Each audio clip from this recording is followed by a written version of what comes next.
Hello दोस्तों, dictation start होगी 5 second बाद। स्टार्ट। मानव सभ्यता के चरण दो दिशाओं में लगातार बढ़ रहे हैं। विराम। एक तो वह विज्ञान के क्षेत्रों में निरंतर आगे बढ़कर अपने आप को प्रगति एवं विकास के उच्चतम शिखरों पर आसीन कर देना चाहती है। विराम। दूसरी ओर जनसंख्या भी अनवरत बढ़ोतरी से जीवन और समाज अनेक प्रकार की भीषण समस्याओं से ग्रस्त होता जा रहा है। विराम। बिना सोचे समझे या विचार किए इस तरह आबाद बढ़ोतरी अधिक देर तक नहीं बल्कि निकट भविष्य में ही मानवता के सामने उसकी प्रगति और विकास की सभी राहों पर अवरोध का एक मोटा प्रश्न चिन्ह लगाने वाली है। विराम। मानव ज्ञान विज्ञान क्षेत्रों में चाहे कितना भी आगे क्यों ना बढ़ जाए, मानव सभ्यता जीवन के प्रत्येक क्षेत्र में चाहे कितनी भी उन्नत क्यों ना हो जाए, उसकी भूल या बुनियादी आवश्यकताएं हमेशा तीन ही रहा करती हैं। विराम। रोटी, कपड़ा और मकान। विराम। आज मानव सभ्यता उपर्युक्त दिशाओं में निरंतर बढ़ती जा रही है। इन मूल आवश्यकताओं को पूर्ण कर पाने में समर्थ साधनों का अभाव होता जा रहा है या फिर दाम बहुत अधिक बढ़ रहे हैं। विराम। यदि यही गति व दिशा रही तो आज तो केवल सामान्य जन ही इन्हें पाने में असमर्थ होता जा रहा है। एक दिन वह भी आ सकता है जब समाज का विशेष कहा जाने वाला उच्च वर्ग भी इन्हें पाने के लिए तरस सकता है। विराम। तभी तो मानव का अनुमान कर समझदार लोग आज ही इस ओर सावधान रहने की चेतावनी देने लगे हैं। विराम। यहाँ हम रोटी कपड़े पर विचार नहीं करना चाहते, हम मात्र इस समस्या पर विचार करना चाहते हैं कि अबाध गति से बढ़ रही सभ्यता की आवासीय व्यवस्था के कारण हमारी वन संपदा पर कितना बड़ा दुष्प्रभाव पड़ रहा है। विराम। सभ्यता का विकास औद्योगिकरण के आधार पर हो रहा है। विराम। इसके लिए अधिकाधिक कल कारखाने स्थापित किए जा रहे हैं। विराम। उन छोटे कल कारखानों और औद्योगिक इकाइयों को लगाने के लिए भूमि का होना बहुत आवश्यक है। विराम। इस आवश्यकता पूर्ति के कारण आज नगरों, महानगरों, यहाँ तक कि कस्बों के पास कृषि योग्य भूमि सिकुड़ कर समाप्त हो रही है। फिर वनों के सिकुड़ने का तो कहना ही क्या।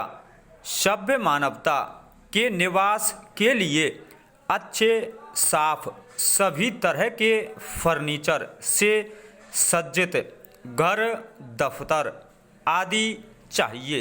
विराम। इस चाहत का सीधा प्रभाव वनों पर पड़ रहा है। विराम।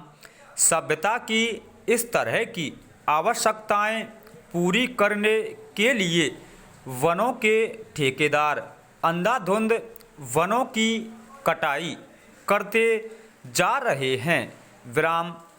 इससे वनों की संख्या तो कम हो रही है, उनमें रहने वाले कई तरह के प्राणियों की जातियां व प्रजातियां भी विलुप्त हो चुकी हैं या फिर होती जा रही हैं।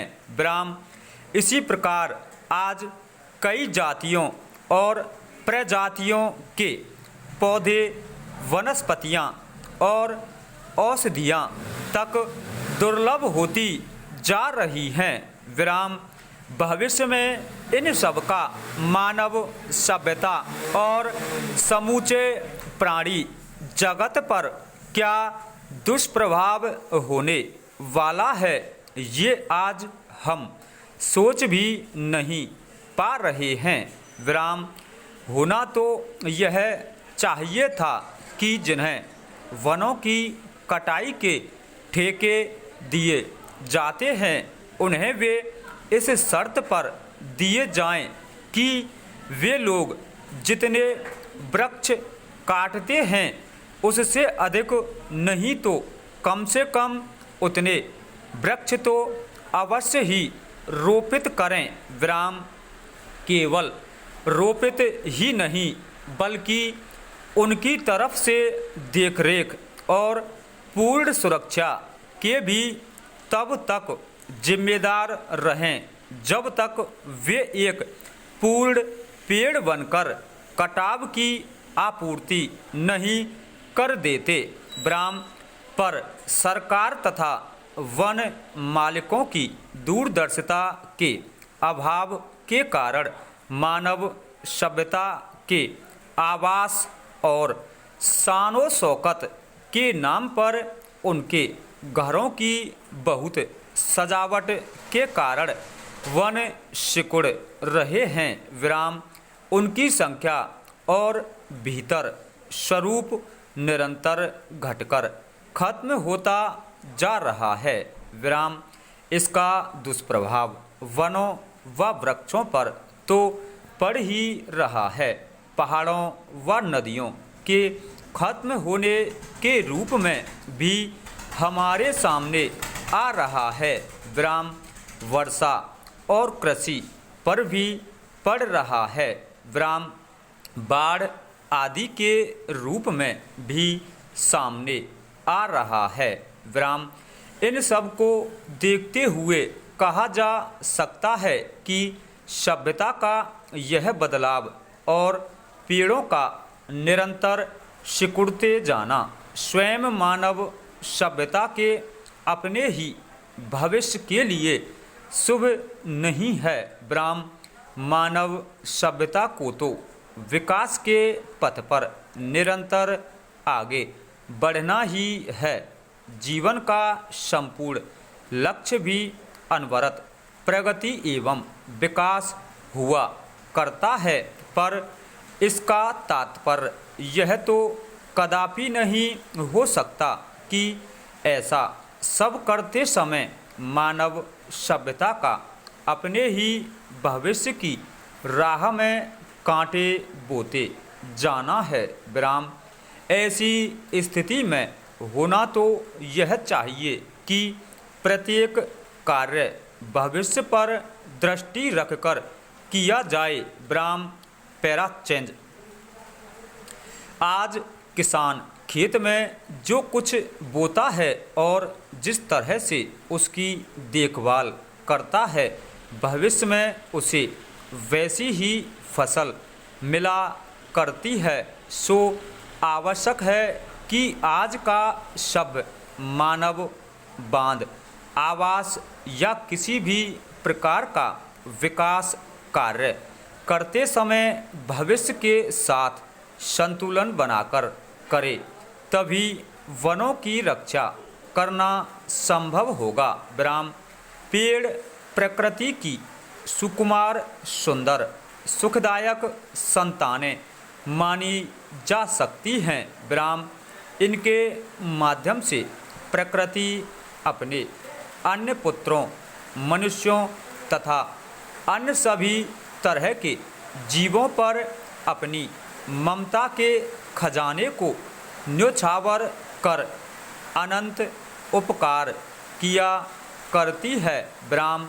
स्वयं पेड़ भी अपनी प्रकृति माँ की तरह ही सभी जीव जंतुओं का उपकार तो किया ही करते हैं, उनके सभी तरह के अभावों को भरने दूर करने के अच्छे साधन भी हैं। ब्राह्म पेड़ और वनस्पतियाँ हमें केवल फल, औषधियाँ, छाया एवं अनंत विश्राम तो प्रदान किया ही करते हैं, वे उस प्राणवायु का अक्षय भंडार भी हैं जिसके अभाव में किसी भी प्राणी का एक पल भी जीवित रहना कठिन है। ब्राह्म बल्कि नितांत असंभव है। ब्राह्म पेड़ हमारी ईंधन की समस्या का